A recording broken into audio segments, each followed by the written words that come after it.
Hi സുഹൃത്തുക്കളെ, അപ്പോൾ നമ്മൾ ചെയ്യുന്നത് വൈറ്റ് വാഷാണ്.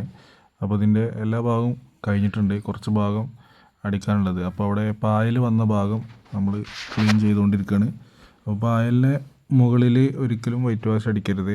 ക്ലീൻ ചെയ്തതിന് ശേഷം മാത്രമേ വൈറ്റ് വാഷ് അടിക്കാൻ പാടുള്ളൂ.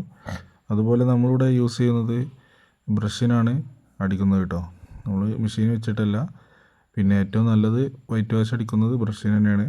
പിന്നെ മെഷീൻ അടിക്കുന്നതൊക്കെ അവരുടെ താല്പര്യം അനുസരിച്ച് ചെയ്യുക.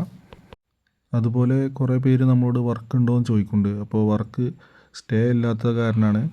അപ്പോൾ വർക്ക് റെഡി ആയാൽ നമ്മൾ അറിയിക്കാം. നമ്മളിവിടെ ഒരു കോട്ട് വൈറ്റ് വാഷാണ് അടിക്കുന്നത്. നമുക്കിത് പുട്ടി അപ്ലൈ ചെയ്യാനുള്ളതാണ് കേട്ടോ. അതുപോലെ വൈറ്റ് വാഷ് സ്പ്രേ അടിച്ചവർ എന്തെങ്കിലും പ്രശ്നം വന്നവരുണ്ടെങ്കിൽ കമൻറ്റ് ചെയ്യുക. അതുപോലെ ആദ്യമായിട്ട് നമ്മളെ വീഡിയോ കാണുന്നവർ നമ്മളെ കൂടെ കൂടിക്കോളി. ഓക്കെ.